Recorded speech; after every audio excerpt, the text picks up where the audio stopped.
हरे कृष्णा। अधिक मास, जिसे हम पुरुषोत्तम मास के नाम से भी जानते हैं, ये जो महीना है ये बहुत पवित्र है, क्योंकि ऐसा कहा जाता है कि कार्तिक के महीने में जो कार्य करने से हमें फल मिलता है उससे कई गुना अधिक फल हमें पुरुषोत्तम मास में मिलता है। तो चलिए जानते हैं कि क्या कथा है पुरुषोत्तम मास की और इसे पुरुषोत्तम मास क्यों कहते हैं।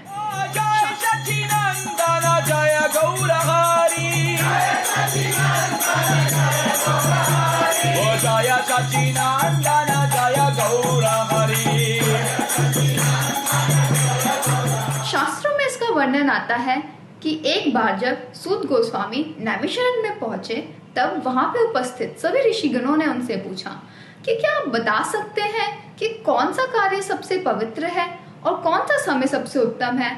तो सूत गोस्वामी बोले कि मैं इसके उपलक्ष्य में एक कथा बताता हूँ, और कथा इस प्रकार है कि जब महाभारत में जुआ खेल सभी पांडव हार गए थे और दुखी होके वे जब जंगल पहुंचे और वे कृष्ण का स्मरण करने लगे, तो जब कृष्ण वहां आए तो उन्होंने कृष्ण से पूछा कि हमारे साथ ऐसा क्यों हो रहा है,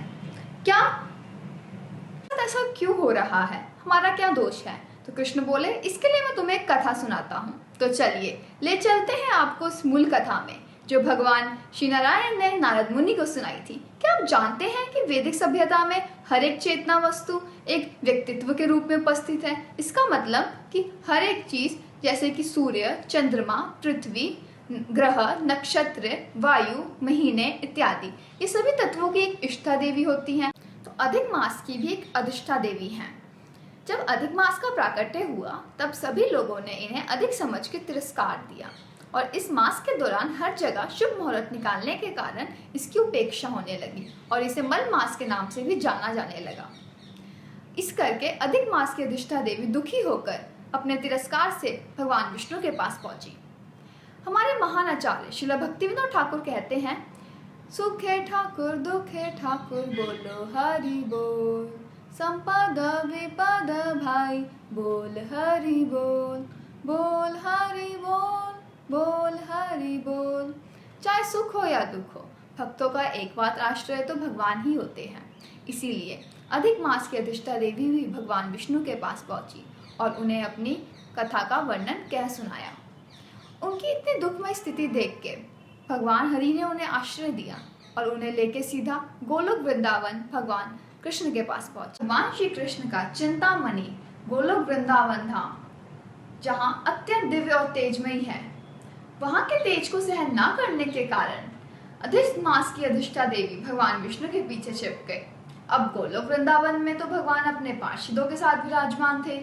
तब जब वहां पे भगवान विष्णु पहुंचे तब भगवान कृष्ण को किसी की रोने की आवाज सुनाई दी।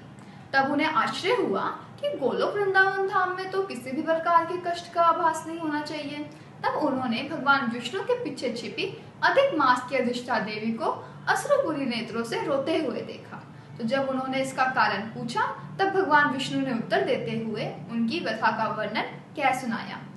हमारे कृपालु भगवान श्री कृष्ण ने उत्तर देते हुए कहा, हे देवी, क्योंकि आप मेरी शरण में आई हो तो मैं आपको स्वीकार करता हूँ और मैं आपसे विवाह करूंगा और आज से मेरी सारी शक्तियां आपको प्रदान होंगी और साथ ही साथ मेरा नाम भी आपको प्रदान होगा और भक्तों के ऊपर कृपा करने की जो शक्ति मेरे पास है आज से वो आपके पास भी होगी।